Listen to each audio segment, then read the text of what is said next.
to disable the command destruct system receivers aboard. 10 minutes into the flight.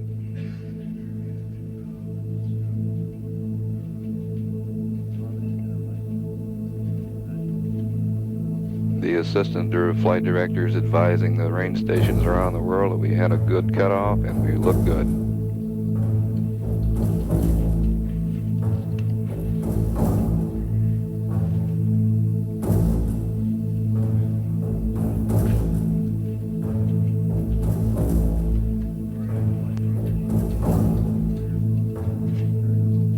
Minutes 35 seconds into the flight, and the launch displays that we follow the trajectory lines have been taken down from our big board here in the control center. We're back on the world map, and we're standing by for a command to the Agena to unrigidize the docking collar.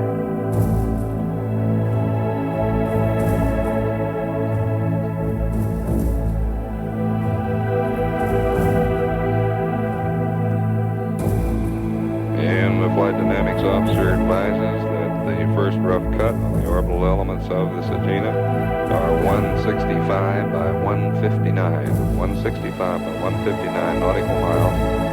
These will be refined as we move through this first orbit. We're 11 minutes and 27 seconds into the flight, which appears to be the flight of the Agena, which appears to be successful in all respects. We'll switch now to the Cape for an update there. That's control at the Cape, T-minus 83 minutes and 21 seconds and counting for the Gemini launch vehicle and spacecraft at Complex 19. Astronauts John Young and Mike Collins have been kept abreast of the Agena performance, and they were happy to hear that we apparently have a good Agena in orbit. They are getting right to work, however, or right back to work as far as their spacecraft is concerned, going through the start of a whole series of checks that will be going on for the next 10 minutes or so. This is the astronaut switch list checks, in which both pilots, John Young is designated crewman number 1 and Mike Collins, crewman number 2 in the Gemini spacecraft, will check just about every switch in the spacecraft on their various consoles to ensure that they are in the proper position prior to launch. The spacecraft, of course, has been sealed. They are on a 100% oxygen environment at the present time. They were given permission a short while ago by the spacecraft tech conductor to move up their faceplates, that is, actually open the face mask. All systems looking good at this stage with the Gemini count also. T-minus 82 minutes, 11 seconds and counting. This is Gemini launch control.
T-minus 77 minutes, 46 seconds and counting. Our countdown for the Gemini launch vehicle and spacecraft still looking very good at this time.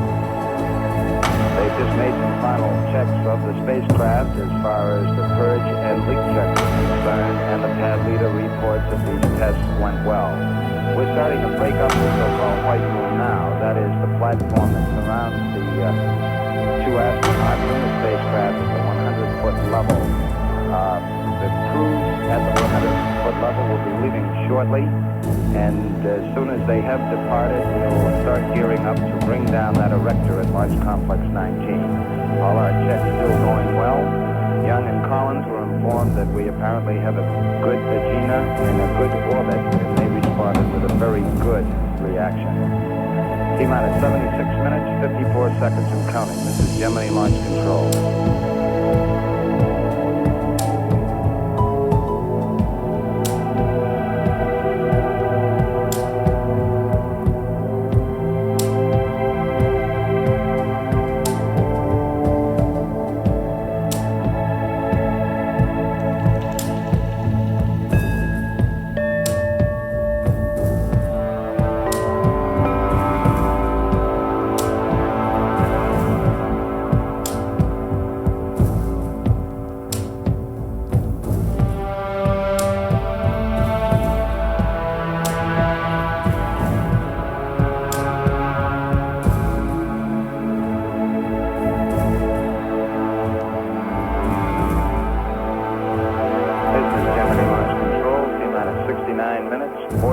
Seconds and counting. Also proceeding very well with the Gemini countdown.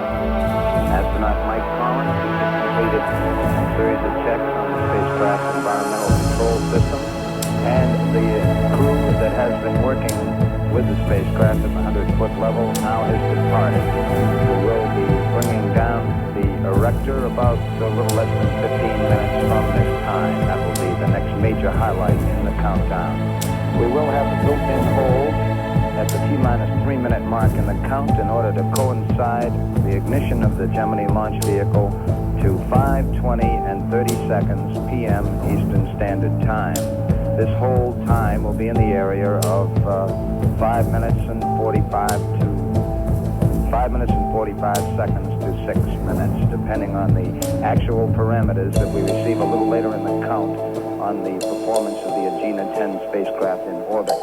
At the T-minus 40-minute mark, the flight director, Glenn Lunny, will bring us up to date here at the Cape and in the blockhouse on the status of the Agena spacecraft.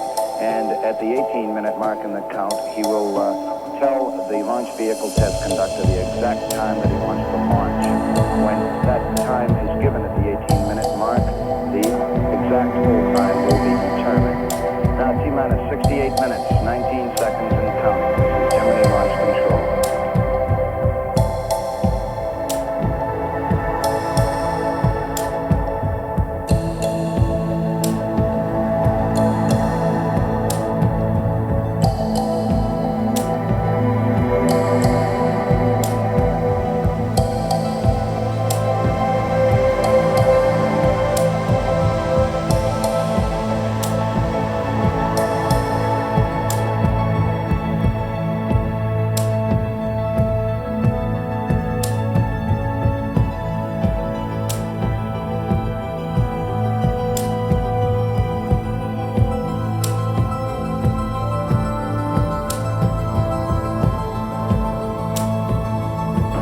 Gemini Launch Control, T-minus 54 minutes, 45 seconds and counting.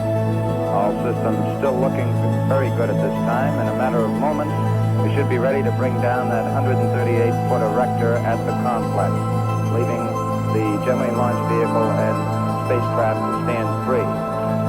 To repeat, we will have a hold in the countdown, a planned built-in hold at the T-minus 3-minute mark to adjust our launch time to 5:20 and 30 seconds p.m. Eastern Standard Time. That actually is the ignition of the launch vehicle, and some 3 to 4 seconds thereafter, we will get liftoff. The gantry service structure should be ready to come down here shortly. Correction, the erector will be ready to come down shortly. In the meantime, we have opened the free valve for the oxidizer in the first stage. The purpose is to use a standpipe to prevent any pulsations, that is, oscillations in the oxidizer system. This has been accomplished and the check worked well. The erector is now coming down. It'll take some 10-15 minutes. The astronauts are commenting on it at the present time. T-minus 53 minutes, 34 seconds and counting. This is Gemini Launch Control.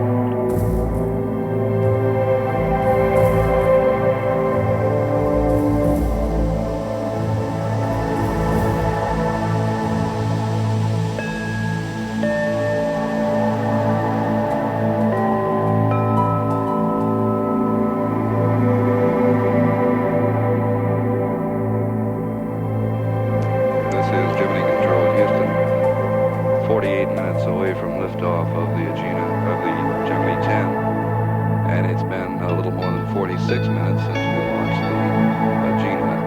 It's moving across the Indian Ocean in orbit still unrefined. It will be refined further during a pass across to Australia, starting in a very few minutes. Carnarvon will fire at 30 minutes after the hour, some 4 minutes from now. Some of the voices you may hear from this control center during the launch phase should be identified. The flight director, of course, is Glenn Money, 29 years old, and he's directing his first manned flight. He's a veteran flight manager, native of Scranton, Pennsylvania. Assisting him is Chris Kraft, our director of flight operations here. The capsule communicator today is Gordon Cooper. On this launch team, another personality who may show up on the voice tape is Scott Carpenter, the second American to orbit the Earth. Scott is working the tank pressure monitor console. At 47 minutes away from liftoff, this is Gemini Control at Houston.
This is Gemini Launch Control, T-minus 42 minutes, 45 seconds and counting. All still going very well with the Gemini Launch countdown at the present time. Shortly after the Rector came down, astronaut Mike Collins commented on the weather, reported that there was a light overcast as he saw it outside through the spacecraft window, and he felt it was good because it could shade your eyes, and he said you can't beat that. In the meantime, they are continuing with their checks in the spacecraft, and we're coming up on a major test with the Gemini launch vehicle about 5 minutes from this time. This is the so-called program sequence test. It's the final major check of the launch vehicle guidance system. This will last some 5 to 10 minutes during this period. We're still aiming for an ignition time for the Gemini of 5:20 and 20 seconds p.m. Eastern Standard Time. We will have a built-in hold at the T-minus 3-minute mark in the count to coincide our ignition and liftoff to the time we want in order to coincide it with the Agena 10, which is now in orbit. Now T-minus 41 minutes, 36 seconds and counting. This is Gemini Launch Control.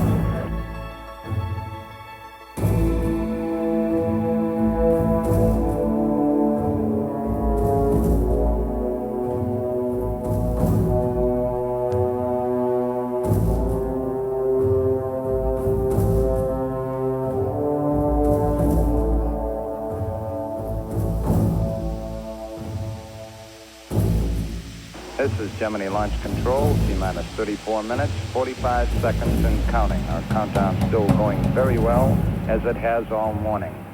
At this point in the count, we're in the program sequence test at Launch Complex 19. As reported earlier, this is a final major exercise of the launch vehicle guidance system, in which the crew in the blockhouse feeds in commands for pitch, roll, and yaw, and then they watch the engines in the two stages of the vehicle to see that they respond to the commands from the programmer in the launch vehicle. The engines actually swing, or gimbal as it's called, in response to the programmer's directions. This test is going on at this time. The backup pilots, Alan Bean and C.C. Williams, along with their boss, Deke Slayton, now have returned to the Mission Control Center from the launch pad. They're manning the old capsule communicator console here in the control center at the Cape. T-minus 33 minutes and 48 seconds for an update on the Agena 10 in orbit. We switch to the Mission Control Center, Houston. And this is Gemini Control in Houston. The Agena 10 was acquired right on schedule by the Carnarvon station. They reported a good C-band track. Tour commands were sent up to the Agena. All were received and verified. And one of these commands was to execute a 90-degree yaw maneuver, a left yaw maneuver. They report the vehicle looks stable and go in all respects. Hawaii will acquire the Agena at 57 minutes after the hour. Now this is Gemini Control, Houston.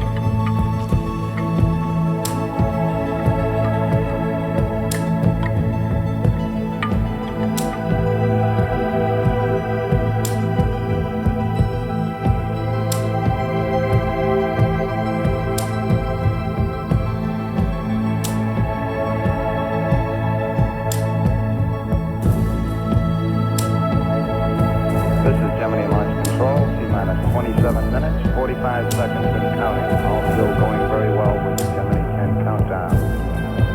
At this point in the countdown, we're gearing up for the static test of the spacecraft propulsion system, which will be coming up about 7 minutes from this time.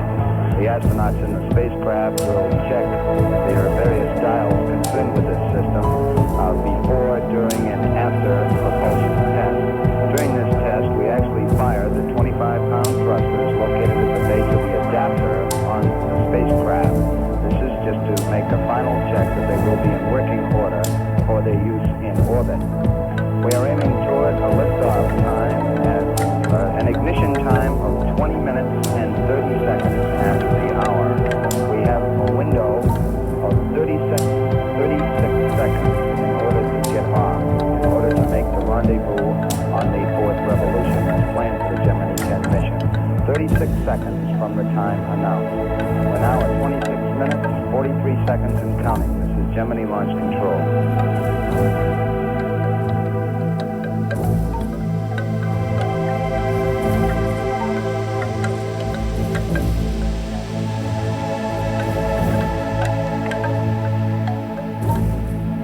This is Gemini Launch Control. We're T-minus 25 minutes, 25 seconds and counting. We're still continuing to count very well at this point. To repeat the planned launch liftoff time and the window we will be encountering, we will repeat that information at this time. We will go into a hold at T-minus 3 minutes. We'll learn the exact time shortly. It'll be in the area of about 5 minutes, the duration of the hold. We'll be aiming for ignition of the launch vehicle at 20 minutes and 20 seconds after the hour. We'll be looking for liftoff of the Gemini launch vehicle 20 minutes and 24 seconds after the hour. From that time, we have about 36 seconds in which to launch. That is, if we do not reach the exact launch time planned.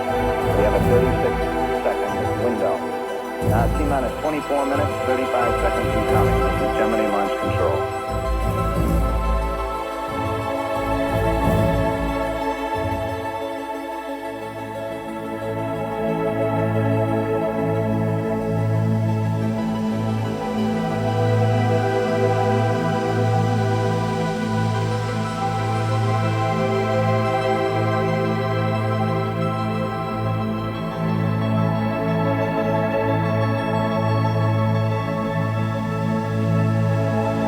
This is Gemini Launch Control, T-minus 19 minutes, 46 seconds and counting. Our count still continuing to go very well. The astronauts and the crew in the blockhouse have just completed a check of the so-called Ohm's propulsion system. system, that's the orbit attitude and maneuvering system, that will power the Gemini spacecraft in orbit. During this test, we fired the 25-pound thrusters located at the base of the adaptive section of the spacecraft and went around the base of the spacecraft in the following manner, using the thrusters to yaw left, pitch down, yaw right, pitch up, and yaw left. The astronauts monitored this in the spacecraft as we did in the blockhouse. The test has been completed successfully, and we are continuing with the countdown. All systems still looking good. At this point, T-minus 18 minutes, 53 seconds and counting. This is Gemini Launch Control.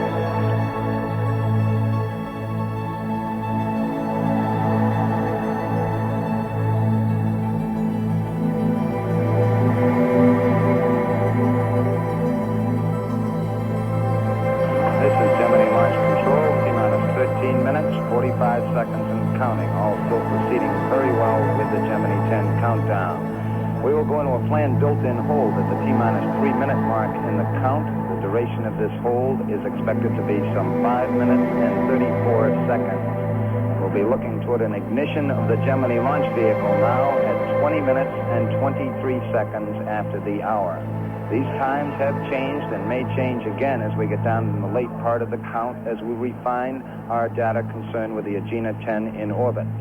Right now, we will hold at T-minus 3 minutes for a duration of 5 minutes and 34 seconds, aiming for ignition of the Gemini launch vehicle 20 minutes and 23 seconds after the hour, with a window of some 37 seconds in which to launch. We have received an update for the spacecraft computer of flight parameters from the Houston computer. After we come out of the 3-minute hold, the radio command guidance system here at the Cape will feed the roll angle to the Gemini launch vehicle guidance system, which of course is the primary guidance system for the flight. This will be the final update for the Gemini launch vehicle. At the same time, by radio signal, we will send an update of flight parameters to the Gemini spacecraft. If the Gemini spacecraft does not receive this update, we will still continue with the count and will launch with the information we have at T-minus 15 minutes. The Gemini spacecraft computer, of course, is a backup to the primary guidance system, which is in the launch vehicle. We now switch to the Manned Spacecraft Center in Houston. This is Gemini Control Houston. Based on Australian data, we are now showing an Agena orbit of 159 by 163. 159 by 163. The orbital period, or the revolutionary period of 90.5 minutes. And our first estimate on cutoff velocity on the Agena reads 25,365.9 feet per second. This against the planned cutoff velocity of 25,367 feet per second. A flight path error of 0.01 degrees had been planned. We achieved that's in a yaw right angle had been planned. We achieved a yaw left 0.034 final inertial flight path angle. All the controllers are very well satisfied with the circular shape of this Agena orbit proceeding toward the spacecraft launch. This is Gemini Control Houston.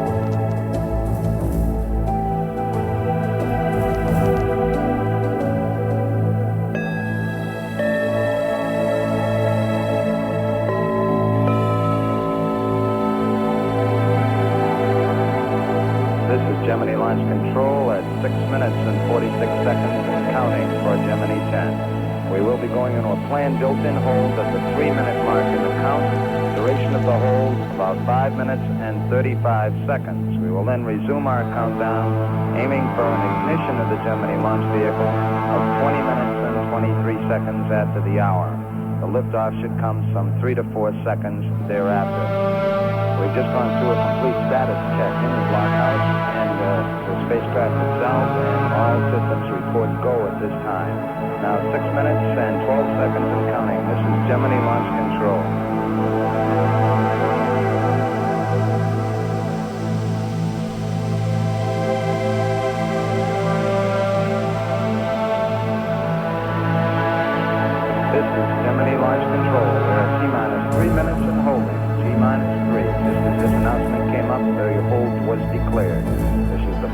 built-in hold. The duration is about 5 minutes and 35 seconds. We will then resume our countdown at T-minus 3 minutes, aiming for ignition of the launch vehicle at 20 minutes and 23 seconds after the hour. We have a window, a period in which we can launch of about 37 seconds. This is the launch plan at the present time. Following the resumption of the count, some very important information will be going to the launch vehicle and spacecraft. These are the update flight parameters. The launch vehicle guidance system, of course, is the primary system that directs the vehicle during the powered phase of flight. We send a signal by hard line here at the Cape to the launch vehicle to put in the proper parameters. By radio signal, we send flight parameters also to the Gemini spacecraft computer, which acts as a backup guidance system in the event the primary system fails during flight. If, as on the Gemini 9 mission, the spacecraft computer does not receive the update signal at the T-minus 3 minute mark, we will continue with our countdown because the computer has information that was stored aboard at T-minus 15 minutes in the count. If the spacecraft computer does accept the information, we will make a check to ensure that this information is correct as we continue down the final 3 minutes of the count. We're holding on 3 minutes. This is Gemini Launch Control.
T-minus 50.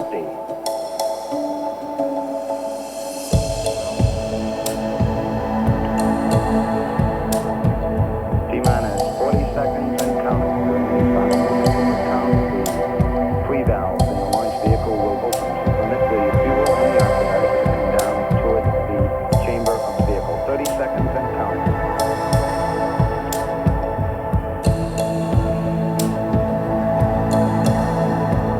T-minus 20.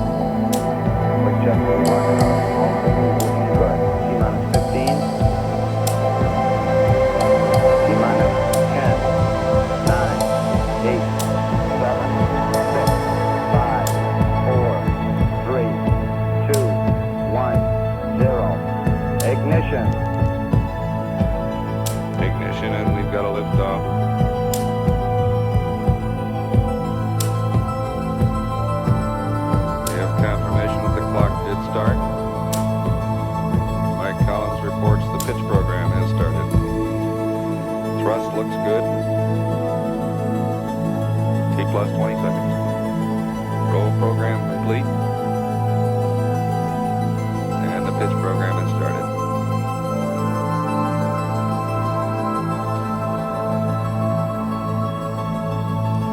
"35 seconds into the flight, Gordon Cooper advises the crew they're looking mighty good.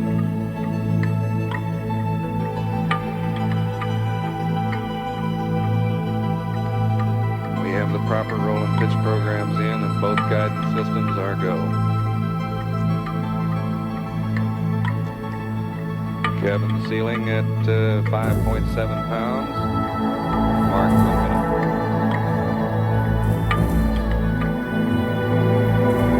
Ground and spacecraft clocks are in sync.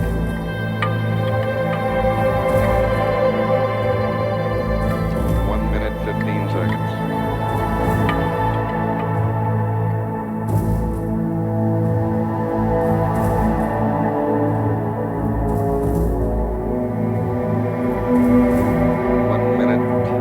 Seconds. 40 miles in altitude. Surgeon reports the crew looks fine to them.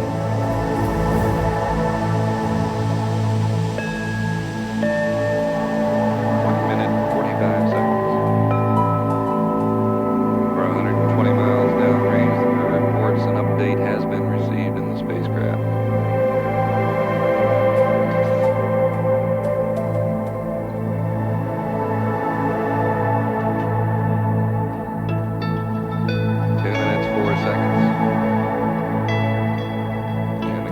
Given a go for staging. And 10 is go for staging on reports. 2 minutes, 20 seconds.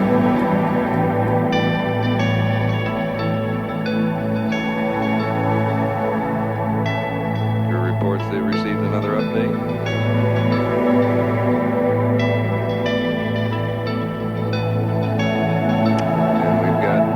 First stage cut off. Flight dynamics confirmed staging. And second stage thrust looks good.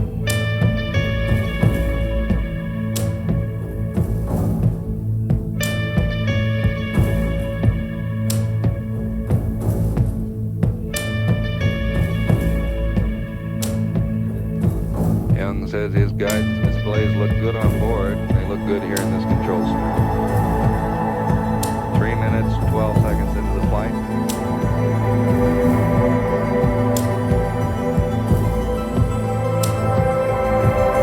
We're 120 miles downrange, approximately 60 miles altitude. 3 minutes, 30 seconds.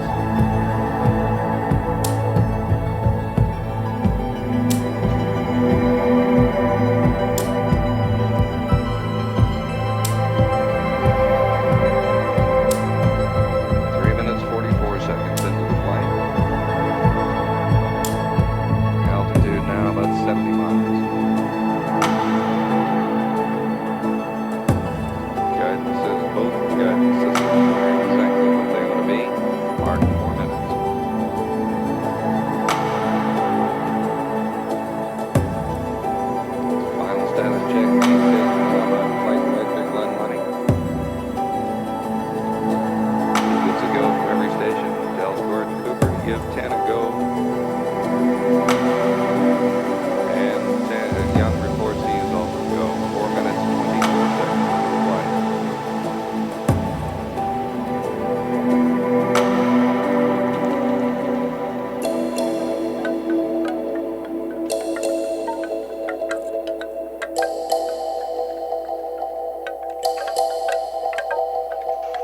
Four minutes, 44 seconds into the flight. Velocity reading 17,000 feet per second. Altitude a little more than 80 miles. We're about 320 miles downrange.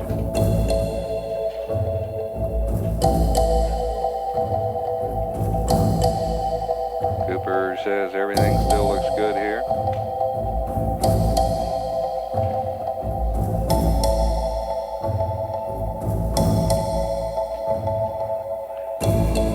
Minutes, 16 seconds into the flight.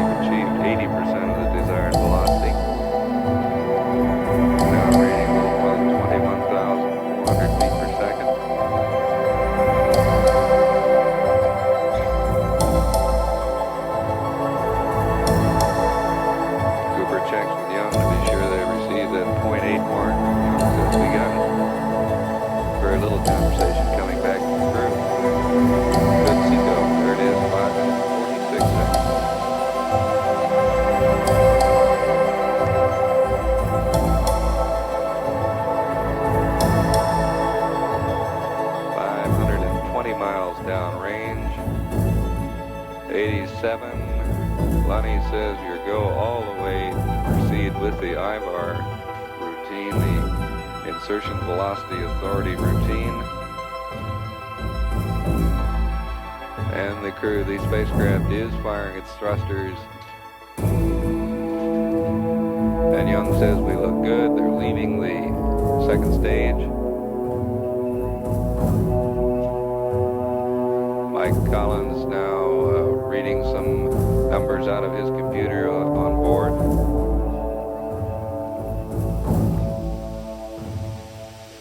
The solutions compare very favorably with the ground situation here, calling for a 25 feet per second forward burn, and that is what Young is executing. 6 minutes 53 seconds.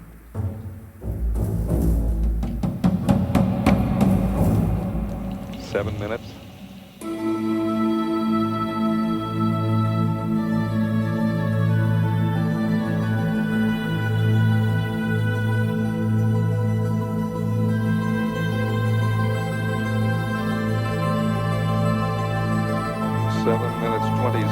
Mike Collins in jets suggested we conclude this simulation and proceed with the debriefing, which normally follows that type of activity. This, of course, is no simulation. 7 minutes 35 seconds into the flight, and from all appearances we have achieved, we certainly achieved an 87-mile perigee.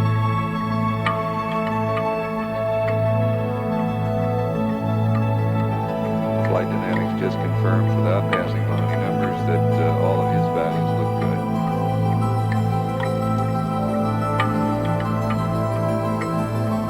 Eight minutes into the flight.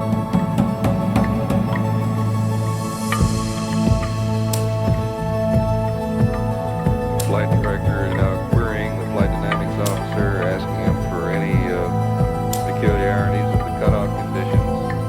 Flight Dynamics says it may have been that he was perhaps 5 feet per second low on his cutoff, well within tolerances, however.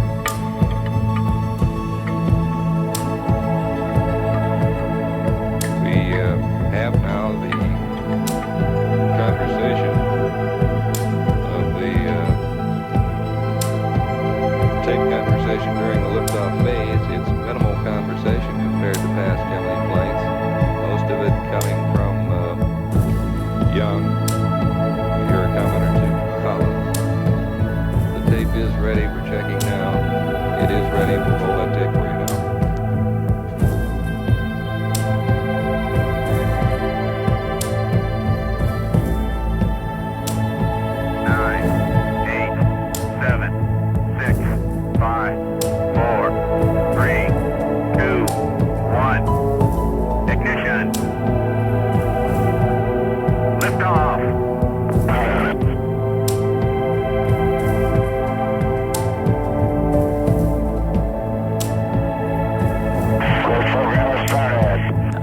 John roll.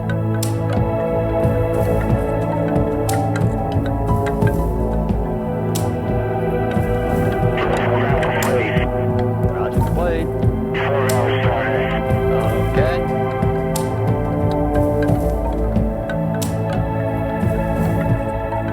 Looking mighty good.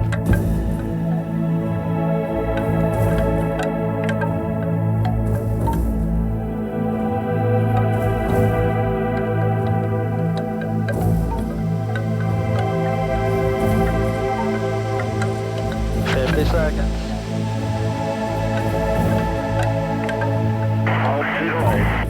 Roger. 5.9, roger.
updates your data feed.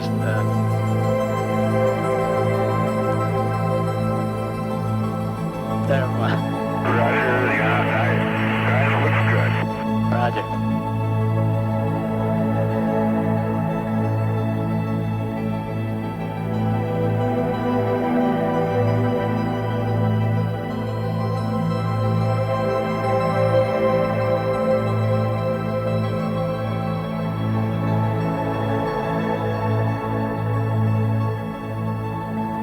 Everything looks good from there. Yeah, you're right on the lines there.